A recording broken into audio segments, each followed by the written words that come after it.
Apa yang diajarkan orang kaya pada anaknya? Kebanyakan orang tua kita mengatakan, belajarlah yang giat, raih nilai yang baik, nanti kamu akan mendapat pekerjaan berupah tinggi dengan tunjangan dan bonus yang besar. Apakah pernyataan itu tepat? Kenyataannya, banyak waktu yang kita habiskan untuk mempelajari hal-hal yang tidak kita butuhkan di kehidupan nyata. Sebagian besar ilmu yang diajarkan adalah untuk keperluan profesional, membentuk kita menjadi seorang pekerja yang baik. Banyak lembaga pendidikan tidak mengajarkan kita cara mengelola kekayaan yang kita peroleh. Padahal pengetahuan tentang pengelolaan keuangan adalah pengetahuan yang kita gunakan seumur hidup. Kebanyakan dari kita tidak diajarkan untuk bisa melek secara finansial. Robert T. Kiyosaki memiliki dua ayah kandung dan ayah angkat. Ayahnya yang pertama mengalami masalah-masalah keuangan di akhir hidupnya. Ayah yang lain merupakan salah satu orang terkaya di Hawaii dan meninggalkan banyak warisan. Kedua ayahnya merupakan orang yang karismatis, berpengaruh dan sama-sama mengetahui akan pentingnya pendidikan. Namun mereka mengajarkan hal yang berbeda. Ayahnya yang miskin mengatakan, cinta akan uang adalah akar dari segala kejahatan. Ayahnya yang kaya mengatakan, kekurangan uang adalah akar segala kejahatan.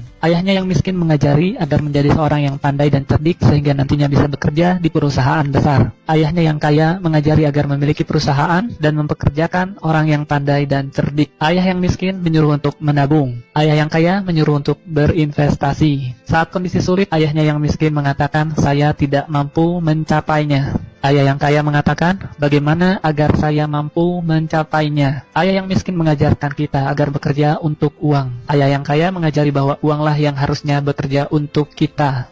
Apa pelajaran yang bisa kita ambil dari kisah hidup Kiyosaki? Pelajaran pertama, orang miskin dan kelas menengah bekerja untuk uang. Orang kaya mempunyai uang yang bekerja untuk mereka. Manusia dipenuhi oleh rasa takut dan hasrat. Takut hidup tanpa uang memotivasi kita untuk bekerja keras. Setelah itu, kita mendapatkan penghasilan. Selanjutnya, hasrat atau nafsu mengajak kita untuk memikirkan hal-hal yang indah.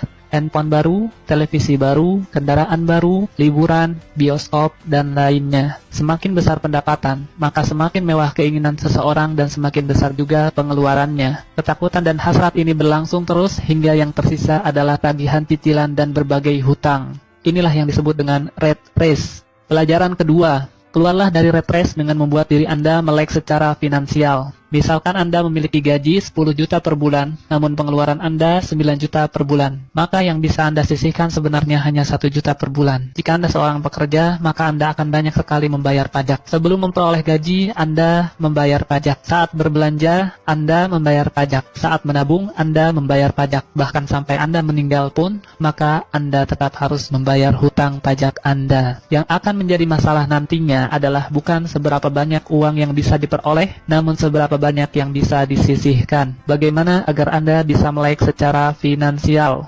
Pertama, Anda harus mengetahui perbedaan antara aset dan liabilitas. Secara sederhana, aset adalah segala sesuatu yang menghasilkan uang ke dompet Anda, seperti saham atau reksadana, apartemen yang disewakan, real estate, kekayaan intelektual seperti buku, metode pendidikan, dan bisnis yang tidak membutuhkan kehadiran Anda secara fisik. Anda bisa menggaji seorang manajer untuk mengurusnya. Liabilitas adalah segala sesuatu yang mengeluarkan uang dari dompet Anda. Contohnya adalah hutang kartu kredit, hutang sewa, televisi baru, handphone mewah, asuransi, dan lainnya.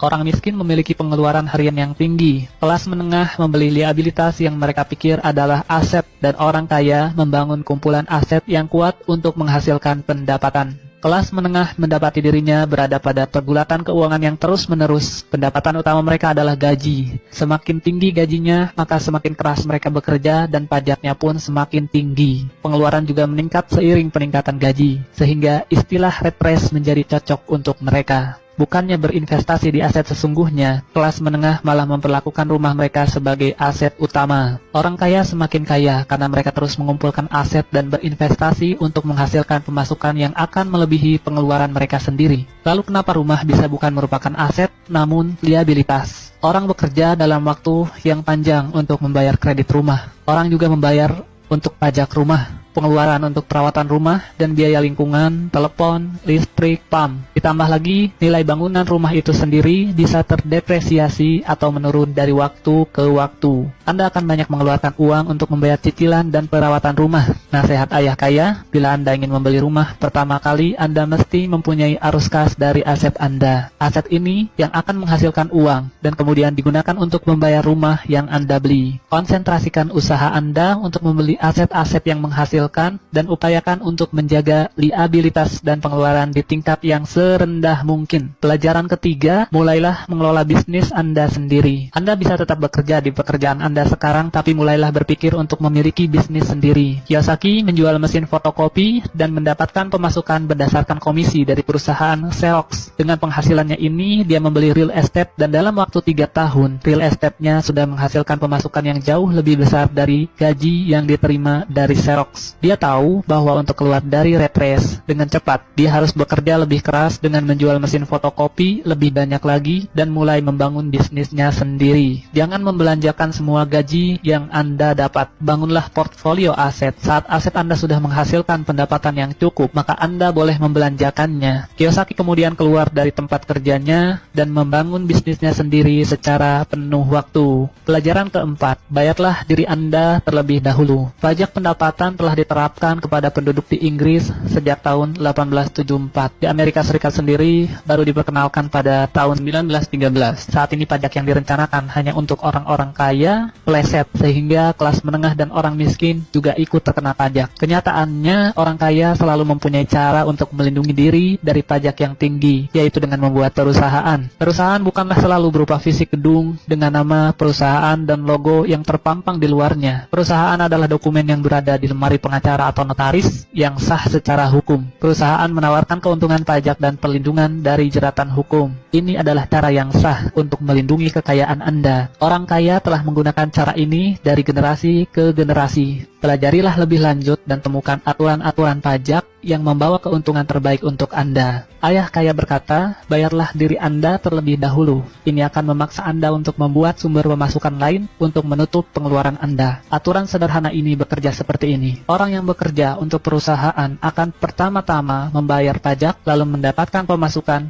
kemudian baru berbelanja. Sedangkan pemilik perusahaan akan terlebih dahulu memperoleh pemasukan, kemudian berbelanja, lalu membayar pajak. Para pekerja dipajaki terlebih dahulu, kemudian menggunakan apa yang tersisa. Sedangkan pemilik perusahaan menggunakan terlebih dahulu pendapatan dan membayar pajak berdasarkan apa yang tersisa. Lalu, apa yang penting dipelajari agar Anda melek finansial? Ada 4 ilmu utama yang penting untuk dipelajari. Yang pertama, akuntansi. Akuntansi membuat kita bisa membaca laporan keuangan. Pada saat meninjau suatu bisnis atau aset, Anda perlu secara cepat melihat catatan keuangan perusahaan yang sedang Anda tinjau. Banyak orang yang tidak tahu bagaimana menyeimbangkan neraca keuangan. Yang kedua adalah investasi. Keterampilan ini akan terasa dengan pengalaman. Bicaralah dengan para investor dan selidiki bagaimana cara mereka berinvestasi. Yang ketiga adalah perilaku pasar. Ketahuilah aturan penawaran dan permintaan. Tidak ada pemilik bisnis yang dapat melakukan bisnisnya tanpa memahami prinsip dasar dari pasar. Lihatlah berbagai kesempatan atau peluang bisnis. Lihat apa yang dijual dan siapa yang akan membelinya. Yang keempat adalah hukum. Kiyosaki merekomendasikan untuk melakukan segala yang berkaitan dengan pengembangan bisnis Anda dalam koridor bisnis yang legal. Ketahuilah hukum-hukum perusahaan, aturan lokal, dan aturan akuntansi yang berlaku. Pelajaran kelima, belajarlah untuk menjadi investor profesional. Ayah kaya menjelaskan bahwa ada 2 jenis investor. Yang pertama adalah pembeli paket investasi. Ini adalah investor yang menelepon retail outlet, perusahaan real estate, stockbroker, atau perencana keuangan dan menaruh uang Anda dalam portfolio investasi yang sudah ada. Cara ini merupakan cara tercepat dan praktis. Yang kedua adalah investor profesional. Rancang sendiri investasi Anda, lakukanlah penawaran aset-aset Anda, dan cari berbagai kemungkinan dari kesempatan yang ada. Ayah kaya sangat menganjurkan jenis investor ini. Anda perlu membangun 3 keterampilan dasar untuk menjadi investor jenis ini. Yang pertama adalah identifikasi kesempatan atau peluang yang dilewatkan oleh orang lain. Yang kedua, belajar bagaimana mengumpulkan uang atau modal. Yang ketiga, belajarlah mengelola orang-orang pandai di sekitar Anda. Belajar untuk mengidentifikasi hal yang menguntungkan Anda, namun masih tersembunyi dalam negosiasi fondasi bisnis. Contohnya, bisnis yang sebenarnya dari McDonald bukanlah hamburger yang dijual, namun real estate yang nyaris gratis di bawah gedung franchisee McDonald itu sendiri. Di setiap persimpangan yang ramai dalam kota di seluruh dunia, itulah kekayaan sebenarnya dari para pemilik franchisee McDonald. Yang perlu diingat adalah, dalam setiap investasi, selalu akan ada resiko. Anda harus belajar bagaimana caranya mengelola resiko tersebut, dan bukan malah menghindarinya. Pelajaran keenam, bekerjalah untuk belajar, bukan untuk uang. Setelah lulus, Kiyosaki memutuskan untuk bergabung dengan Angkatan Udara. Dia belajar terbang dan dia menyukainya. Dia juga belajar memimpin pasukan, yang merupakan bagian terpenting dari pelatihan kepemimpinan. Selanjutnya dia bergabung dengan Xerox, dan dia belajar untuk menghalau ketakutannya akan penolakan. Keharusan mengetuk pintu orang dan menjual mesin fotokopi membuatnya takut. Tak lama berselang, dia sudah menjadi salah satu dari 5 orang salesman terbaik di perusahaan itu. Beberapa tahun kemudian, dia adalah yang nomor 1.